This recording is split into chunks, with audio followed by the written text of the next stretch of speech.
ஓரணியில் திரள்வோம். எதுக்கு? கூடி கொள்ளையடிக்க, கூடி கொலை செய்ய, கூடி கற்பழிக்க, அதுக்கு தானே. வேற எதுக்கு? கூடி குடிக்க. வேற எதற்காக இந்த ஓரணியில் திரள்வோம்? ஓரணியில் எப்போ திரள்விய? தேர்தலுக்கு 6 மாதம் இருக்கும்போது.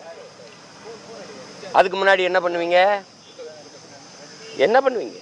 என்ன பண்ணீங்க நீங்கள் முதல்ல சொல்லுங்க. மொழி காக்கன்னு போட்டிருக்கீங்க. சென்னை கடற்கரைக்கு போங்க, நம்ம தமிழர்கள் கீழே சென்னை இங்கிலீஷில் இருக்கும். தமிழ் வளர்க்கிறார்கள், மொழியை காக்கிறார்கள், மண் காக்கிறார்கள். இவ்வளவு காலம் என்ன பண்ணாங்க? அள்ளி வித்து தின்று கொண்டு இருந்தார்கள். எந்த ஆற்றில் மண் இருக்கு, எந்த மலை இருக்குது, போகும்போது மலை மணலா எத்தனை பாரபந்துகள் போய்கொண்டிருக்குன்னு பாருங்க. மண்ணை காக்கிறார்கள், மானம் காக்கிறார்கள். மானத்துக்காக உயிரை விட்ட ஒரு இனக்கூட்டத்தை மானங்கட்ட கூட்டமாக மாற்றி நிறுத்தி விட்டுட்டு இளவரச அரிசிக்கு 500க்கும் 1000த்துக்கும் கையேந்த வச்சுவிட்டு வேட்டி சேலைக்கு இலவச திருமணத்திற்கு ஏங்கி நிற்க வச்சுவிட்டு பிச்சைக்கார கூட்டமாக மாற்றி நிறுத்திட்டு மண் காக்க, மொழி காக்க, மானம் காக்க எப்போ வர்றீங்க? எப்போ வர்றீங்க?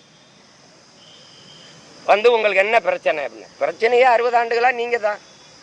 உங்கள் அப்பா, இப்போ நீங்கள், அடுத்து இப்போ உங்கள் மகன், நீங்கள் தான் பிரச்சனை.